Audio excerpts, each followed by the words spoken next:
આણંદ જિલ્લાના બોરસદ તાલુકાના બોચાસણ સ્થિત બીએપીએસ સ્વામિનારાયણ સંસ્થાના ગાદીસ્થાન ખાતે ગુરુ પૂર્ણિમા મહોત્સવની ભવ્ય અને ભક્તિમય રીતે ઉજવણી કરવામાં આવી। બોચાસણ મંદિરના મહંત અને સદગુરુવર્ય પૂજ્ય શ્રી ત્યાગવત્સલ સ્વામી વલ્લભ સ્વામીજીના સાનિધ્યમાં યોજાયેલા આ પવિત્ર ઉત્સવમાં આણંદ, ખેડા, વડોદરા સહિત વિવિધ જિલ્લાઓમાંથી મોટી સંખ્યામાં હરિભક્તો ભગવાનના દર્શન અને ગુરુના આશીર્વાદ મેળવવા માટે ઉમટી પડ્યા હતા। સમગ્ર મંદિર પરિસર ગુરુ ભક્તિ અને આધ્યાત્મિક ઉલ્લાસથી ગુંજી ઉઠ્યું હતું।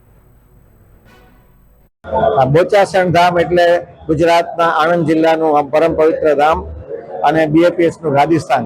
બીએપીએસનું ગાદીસ્થાનના સંસ્થાપક શાસ્ત્રીજી મહારાજ, એમના વારસદાર યોગીજી મહારાજ, પ્રમુખ સાહેબ મહારાજ, વર્તમાન ગુરુદેવ મહંત સાહેબ મહારાજ, આ ચાર ગુરુદેવે આ બોચાસણનો જબરદસ્ત વિકાસ કર્યો અને પ્રમુખ સાહેબ મહારાજ માટે એવું કહી શકાય કે એમનું જીવન સૂત્ર હતું કે બીજાના સુખમાં આપણું સુખ, બીજાના ભલામાં આપણું ભલું। એ જ જીવન સૂત્ર મહંત સાહેબ મહારાજ લઈને આજે લાખોના સુખ માટે, લાખોના શું કહેવાય કે પરિવારના એકતા માટે આજે પુરુષાર્થ કરી રહ્યા છે।